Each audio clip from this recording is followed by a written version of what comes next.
Going to be a very, very busy period. Of course, the teams are back set to play football. They played midweek football. Yeah. There's been some complaints. Some people have started getting injured. But this is the point. 8 games in 1 month. That's what most of the teams will play in the English Premier League. But Arsenal have a very big test against Aston Villa.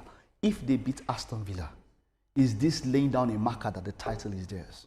Not really, but I understand why this would look like it. Their last title campaigns, Aston Villa have been one of the reasons why they did not.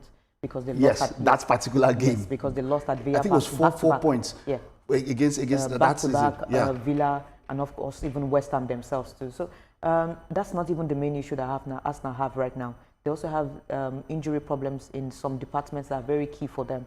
William Saliba is also out. Mosquera recently against Brentford. Chelsea. Against Brentford. Okay. He was injured. Was injured. So yesterday, Chelsea, yes, yesterday the results of the injuries came out, in. and he was 6 to 8 weeks. He'll be missing.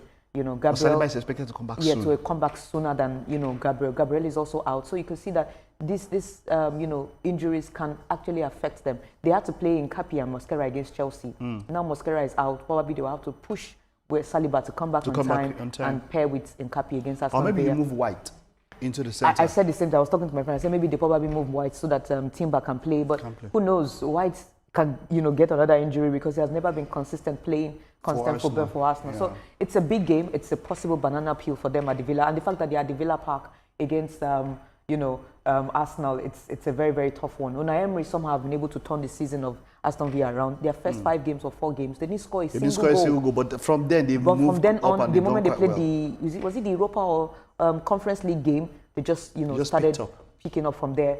Ollie Watkins, who has not been scoring before, has been scoring goals now. He scored a brace against Brighton and Hove, and that's good to see. So it's going to be a tough test for Arsenal. All right, let's move away from that now to the Nigerian Football Federation, where they have paid glowing tributes to Super Eagles captain William Troost-Ekong following his retirement from international football. The NFF lauded Troost-Ekong's leadership, commitment and patriotism throughout his 10-year spell with the national team. The Federation said Troost-Ekong, who made his senior debut for Nigeria in 2015, captained the Super Eagles with zeal and patriotic fervor, which earned him widespread respect for his humility, discipline and ambition.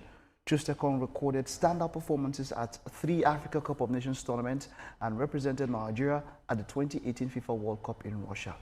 For me, Toyosi, this is the very wrong time for Troost-Ekong to retire. Yeah, I agree with you. Very, very wrong time. The moment I saw the news, I said the same thing. Very wrong time. Why? Benjamin Frederick is out. That was my main reason. We know that Troost-Ekong might not be first choice, but his leadership at this point, Kanu had to come back. Kanu went for a tournament which he basically didn't play. Why? Because we needed him for the leadership. Troost-Ekong is basically, when it comes to penalty, Troost-Ekong is a leader in that team. Why would he do that now? So the way I saw the whole situation, first, if you remember the DR Congo game after we lost, there was a report that came out that he has started considering his retirement, especially with the reduction of playing time. It's obvious that is he being selfish?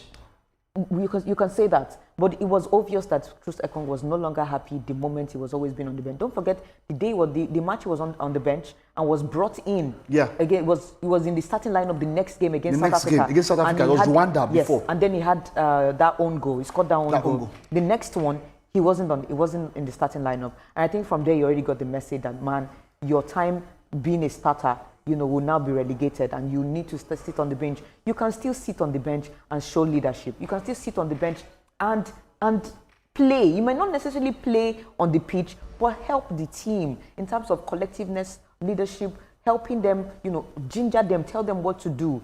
We saw the same thing with Stephen Keshi. When he wasn't fit enough, like he wasn't in that top strength to be playing football during the set of, Olise. If you read the Olise book, he was on the bench still able to captain the team and live through them, play through them. And I feel like in as much as he has slowed down, I feel he still even has more the experience that he has. The moment I saw that news, I was like, come on, but you are aware that Benjamin Frederick would not be able to make it.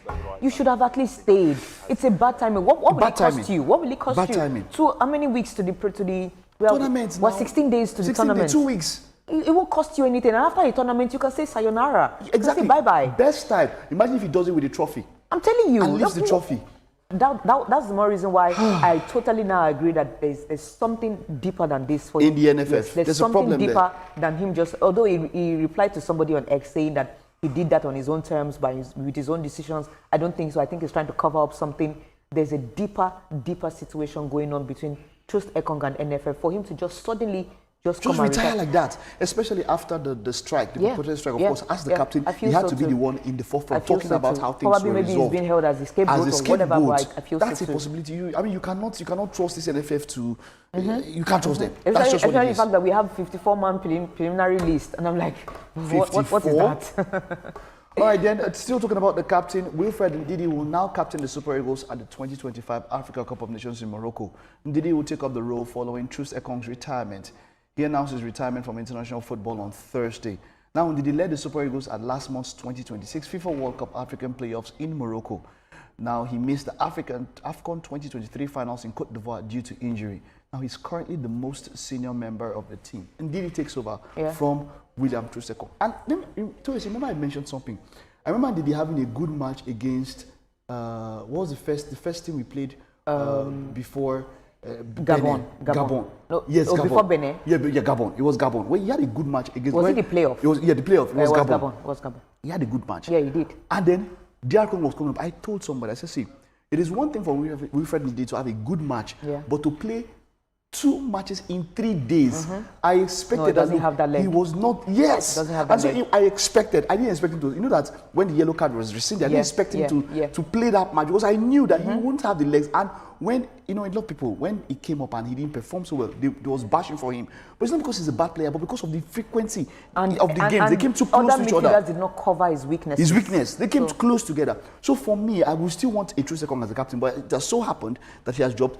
Many people would prefer Victor Osimhen because we saw what happened. I've said it. We had this conversation this morning. I felt like he should have given to Victor Osimhen. Victor Osimhen should be the captain of this team because when you look at the team, it is the man that drives the whole thing. Look at him on the pitch. Look at what happens. 6 games, about 4 or 5 games he didn't play. We had terrible results. He had to take Victor Osimhen to come in. So if he is the official captain, you give more credence, more credibility. If the NFF are willing to have a restructured team, moving on from Troost-Ekong, it should have been Victor Osimhen. Somebody who is willing to lead, and not just leading by mouth alone, even by his actions. We're going to the AFCON.